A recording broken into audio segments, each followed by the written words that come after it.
Hello and welcome back to the FC's Football channel and today's match preview for the Manchester United versus Leicester City FA Cup game. Now, Manchester United's last game, we of course beat AC Milan 1-0 thanks to an inspired second half performance by Paul Pogba. After he came on in the second half, not only was he amazing, but he inspired the rest of the team and we all went up a level and we beat AC Milan to go through to the quarterfinals of the Europa League. And of course we got Granada. Of course I did do a live stream of that draw, so down below on my channel you'll be able to find that and see my live reaction to that draw. Leicester City coming to this game off the back of what was an incredible 5-0 smashing against Sheffield United. Leicester City was just far too much for him. Kelechi Iheanacho, formerly of Manchester City, of course scoring a hat-trick, and he's going to be in good form coming into this game. But how did both teams get here? Well, Manchester United, of course, we beat Watford in the first round 1-0 thanks to a Scott McTominay goal. Second round, we then beat Liverpool 3-2, and then we beat West Ham in the last round 1-0. Again, another Scott McTominay goal. Leicester City, on the other hand, they beat Stoke 4-0, then beat Brentford 3-1, and then beat Brighton 1-0 to find themselves here. Now, Manchester United should be quite hopeful for this game.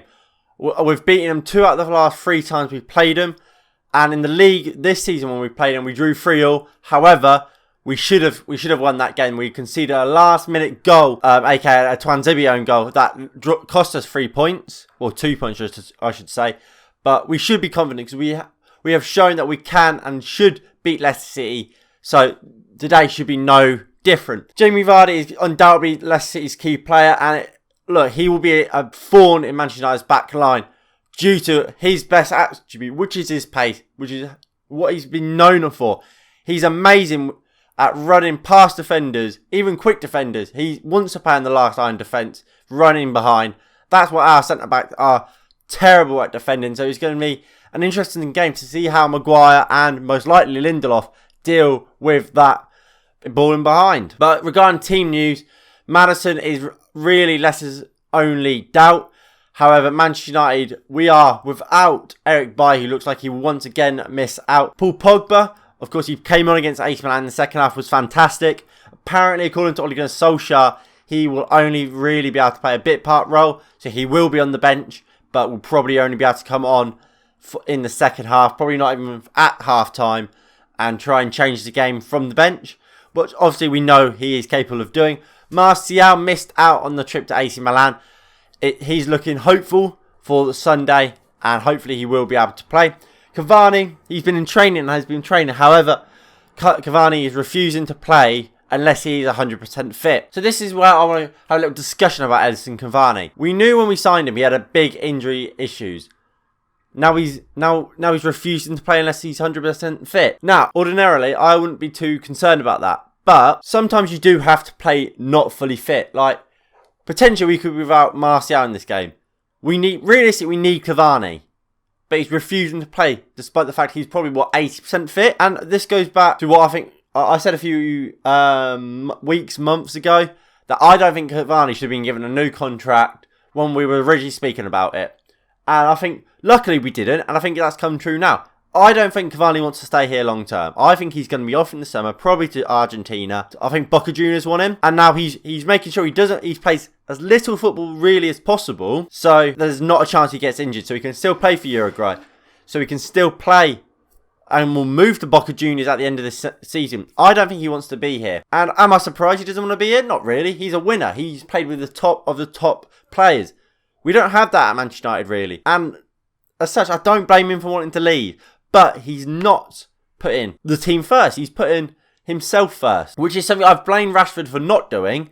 But the difference is, for me, I think Rashford, he's not even just 70% fit. He's 50, 40% fit. He should not be playing. He shouldn't be even on the bench half the time, Marcus Rashford.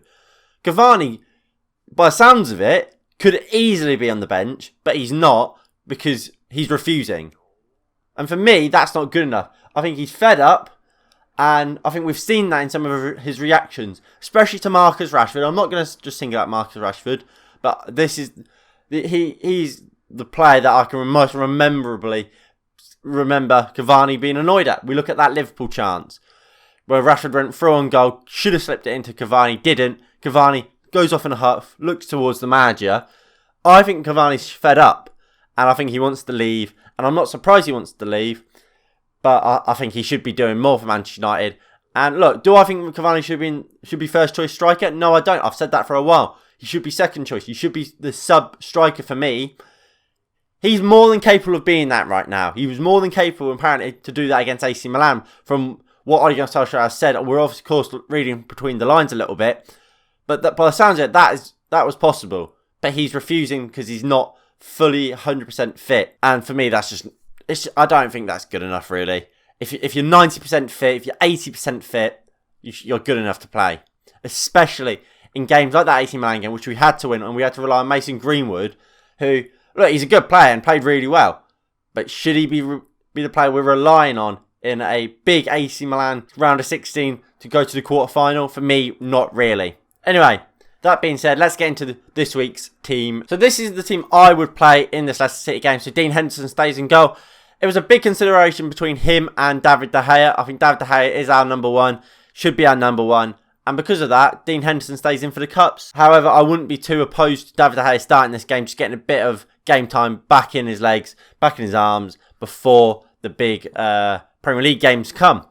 Then as a back four, I've gone for Tuanzebe and Maguire. I think, like I said, Jamie Vardy's a key player for Leicester City. That pacing behind, give Tuanzebe some minutes, especially if Bailly's not fit. I think Lindelof, we know he's playing with a back injury. So this is a time you can just give him a bit of time off. Although I think Lindelof was exceptional in the last game. And ordinarily, I would say play him again. I would even say maybe even drop Maguire. But I don't think you can justify dropping Maguire when Lindelof is playing with an injury. And I think Maguire played well as well against AC Milan, no doubt about that. Then in the two fullbacks, I've gone for Alex Telles and Wan-Bissaka. Wan-Bissaka has to play. Williams is not good enough. We don't really have anyone else to play right back, especially if Tuanzebe is playing as a centre back. Left back, like I said, Telles. Luke Shaw, he's playing a lot of football. We know he's injury prone, especially if he's going to go out on England duties. Just play Telles. There's no doubting that Telles is a great left back. No, and if Telles does underperform, you bring Shaw on. It's not that big of a deal. So I would play Alex Telles. Then as a midfield two, I've gone for Donny van der Beek and Fred. I think Pogba came on and made a massive reaction. I thought when Pogba came on, we became so much quicker. With McTominay and Fred, it seems we passed him the ball. It's then 3-4 touches and then he passes it. When Pogba came on, I think Fred went up 2 levels. He got on the ball and was instantly going forward, trying to play more 1-2 touch football rather than the 3 and 4 touch that we usually see from Fred and McTominay.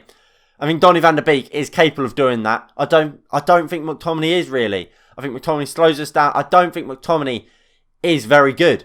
Like I've said, I think he's a clear mix of a defensive midfielder and a box-to-box, but not great at either of them. I don't think McTominay's... He can't play as a defensive midfielder like Fred can. He's not good enough at tackling. And he can't play that eye of a needle pass, which Donny van der Beek can. Fred and Donny van der Beek, for me, just have to play this game. I want to see them together. I don't think we've ever seen this combination. And I think it could be really interesting. It could really work. And I think we just have to see Donny van der Beek get some more minutes. So I've gone for Donny van der Beek and Fred in the double pivot. Then the front four, of course, we've gone Dan James, Mason Greenwood, Bruno Fernandes and Martial. Rashford came off against AC Milan with an injury. Why play him? Don't play him. If we play Marcus Rashford in this game, if he is injured, we're just going to injure him more and more and more. And it's not good enough. He's going to be he's like 20-30% fit. We saw in the West Ham game. We saw in the first half against AC Milan. He's not fully fit. He's not fit enough to be playing either. It's embarrassing in a sense, really, that Ole Gunnar Solskjaer keeps going back to him, keeps picking him, despite the fact he is clearly injured. So, for me, you don't play him, so then it leaves Dan James or Diallo to play out on the left. I've gone for Dan James. I think Diallo needs to be given a start at some point, but I think that game should have been the Sociedad away leg. It wasn't, and now you're in a position where do you risk starting him in a big game? Because this is a big game. This is go to a semi-final of the FA Cup. This is a big game. You can't risk, for me, starting a youngster when they've never started before. So, he starts out on the left, Dan James. Greenwood out on the right. Who else are you can play out on the right? Greenwood's done very well recently as the number 9. He's just moving back out into the right where he's played really well recently. So Greenwood out on the right. Bruno at 10. Of course, you play Bruno at 10. He's arguably our best player. I thought he really, really did improve in the second half against AC Milan. I thought first half he was horrific.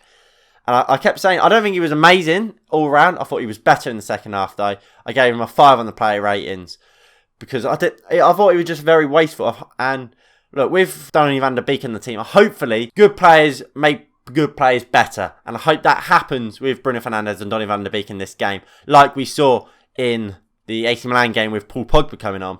And then up top, Martial. If he's fit, play him. I think he's our best striker. For me, he would be our number 1 striker. Cavani on the bench. He can make an impact off the bench.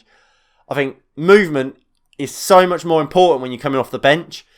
And you got tired. You got slow defenders. That's Cavani's bread and butter.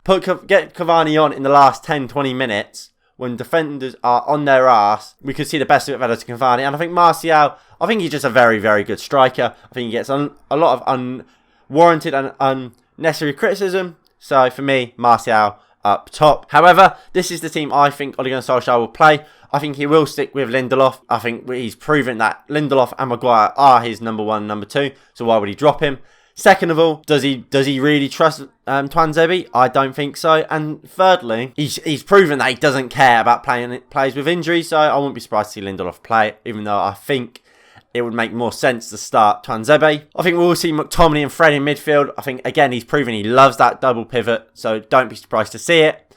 Then on the front line, I think we will drop Martial. I think he'll play Rashford despite the fact he has an injury. I think Rashford will probably say he can play.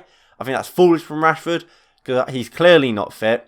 Rashford is the exact opposite of Cavani, where Rashford will say he's fit, he will play, even though he's not. I think you need an in between the two, and I think Rashford just needs at times does need to be more selfish off the pitch and say, look, I can't play, I'm not fit enough, don't play me.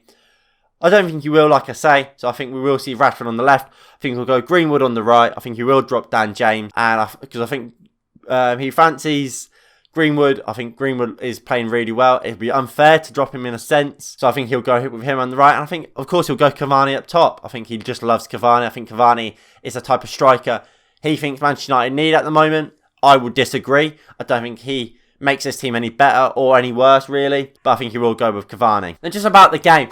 Leicester City are clearly a good side. They're not second in the Premier League. 1 point behind us for no reason. They're a good side.